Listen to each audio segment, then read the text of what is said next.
กำลังฟดบกบกบกบกบกหล่นปลากระป๋องเสื้อหัวปักโบไม่โม่นะหอมช่วยๆสิ นี่สุกแล้ว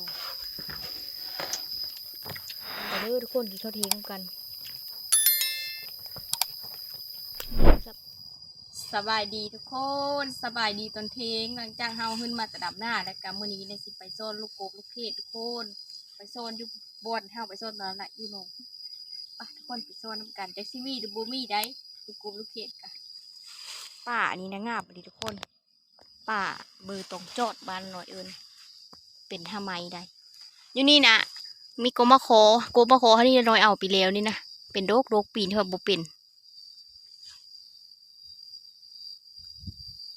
ไปวันนี้ก็ไปกับบ่าวขาวได้เมยน้อยได้เมยน้อยยาก้นห่างเต็นพี่น้องนะโอ้เต็นขี้หมามันมืดกองกับบ่เห็นได้บ่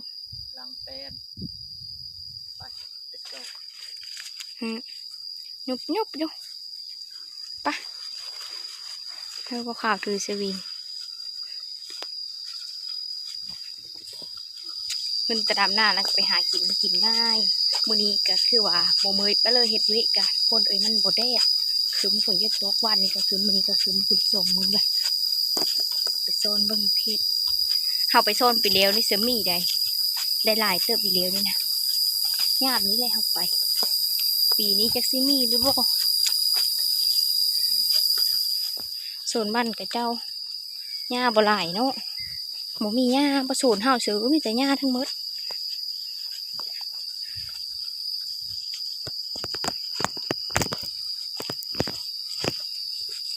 ตัวข้างเป็นแต่อ้ออะไรเขียวคุ้มอยู่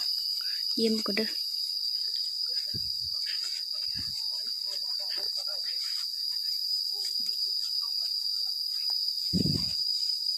บ่มี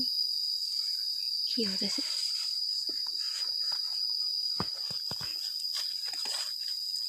เป็นตาเฮ็ดตาบอ้อหลายยามเฮ็ดตาบอ้อนะเฮาบ่ได้มาหาโทษหาอยู่แถวเฮือนก็พวกหาแล้วบ่ได้มาหาทางหน้าพี่เนี่ย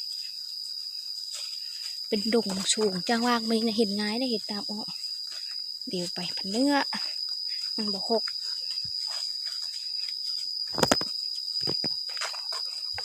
เสียงอีกแค่เซลอยู่มืดนะบุดแดง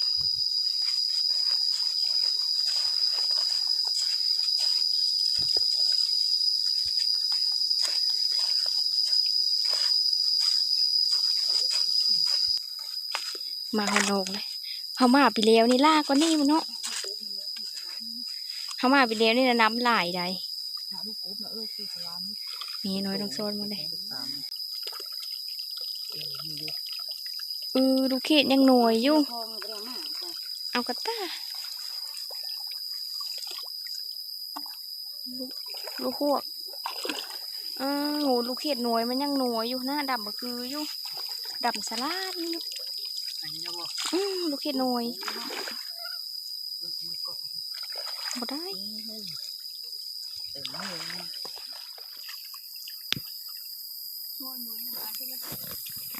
หาบ่เห็นเหรอบักเตกองโม่มันอยู่กองกับแจงหน่วยน้ำเมิดเบ็ดลูกพวกแม่เขาสารน้ำเอาเสื้อกระต่ายเจอร่องไปเมิดทุกคนแม่เขาสารบินไปเมิดมีปีโอ้ยุ่งอะไรยุ่งอะไรยุ่งก่อตั้งหลายจะมูจะเจอยุ่งนะ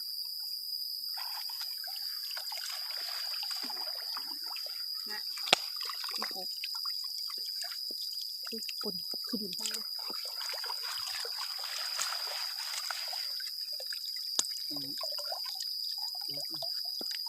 ่มีแมงดาเนาะ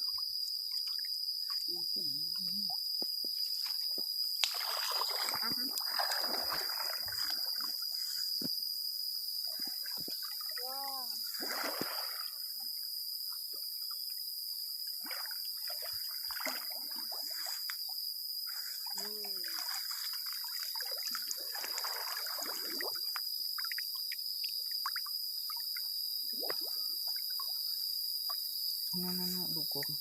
ตรง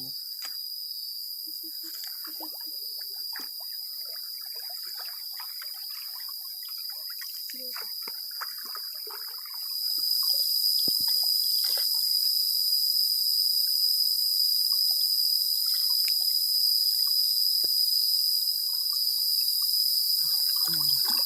ใส่เล็กๆเล็กๆทีใส่อีก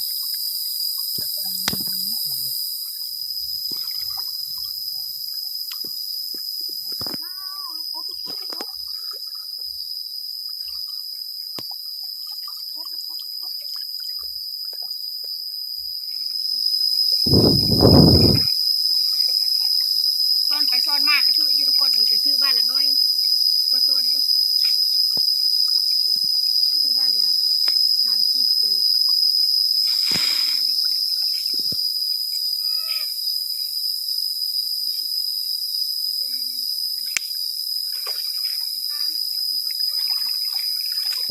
ซ่อนไปซ่อนมากกัหญ้าทึกแล้วทุกคนน้อยๆหนึ่งรู้เขตลูกกบเฮากะ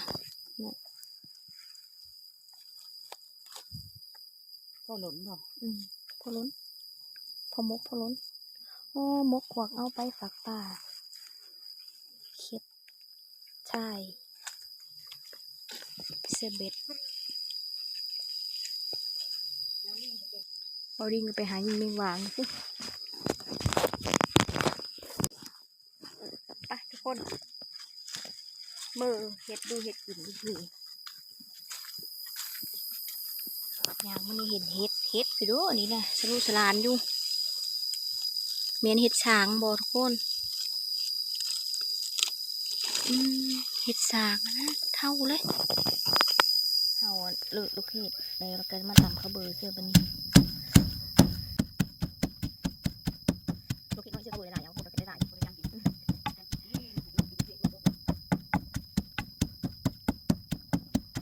ลูกเห็ดแล้วก็ได้น้อยหนึ่งลูกกบได้ทั้งหลายลูกเห็ดน้อยหนึ่งเท่าเก่งหล่นนะทุกคนเอ้ยมันอะไรเอ้าอยู่ใบโม่แล้วนี่เสือเสื้อดำน้อยโพดน่ะอันนั้นไม่ได้ดิ้งนิดน้อยหนึ่งลูกกบถ้าไล่น้ำมกซื้อประตงกับเซฟทุกคนใส่ชิคคือผักนางลืดลูกกบน้อยเชื่อน้ำหลายๆอ่ะเขาใส่อ่ะทุกคนเอาบไดิลุถ้าได้ลายนะลุเอาก็ได้ลุเสียงอันนี้เอาใส่เอาได้บ่ได้ เก็บกระดองไหมดองไฟเด้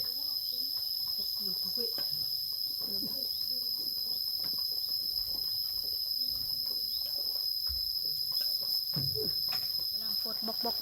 กเขาลุ่นดูทุกคนลุ่นดูไม่มองเขาเบอร์ลาย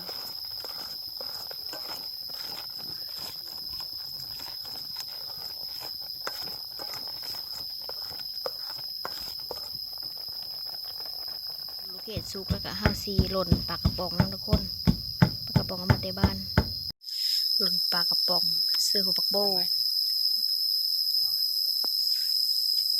หล่นข้างกระป๋องเลยทุกคนกดกระโดนก่อนเอาไม้กระโดนเอาบุ้งกระโดนบุกลง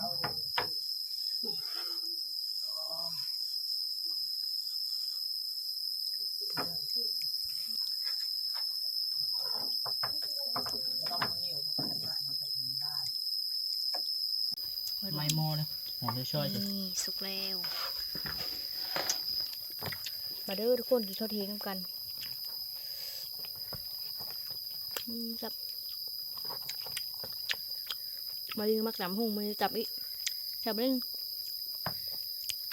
เดี๋ยวไหมจังไหมขี้คุย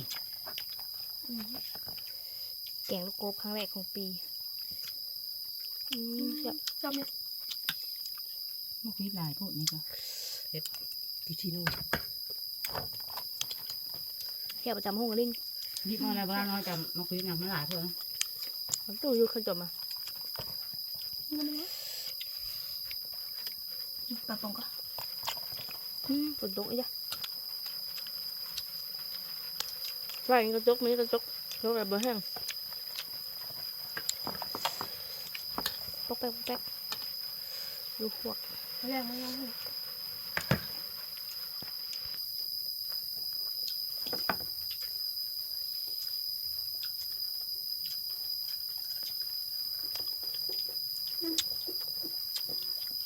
จับ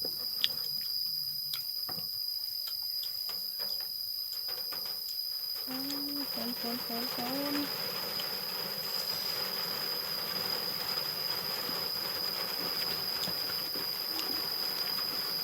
มันตกอ่ะ เอาใหม่จะเขา วันนี้กินแม่ของกินมันกินแม่กับกินน้อย เมื่อให้หมดแล้วค่ะ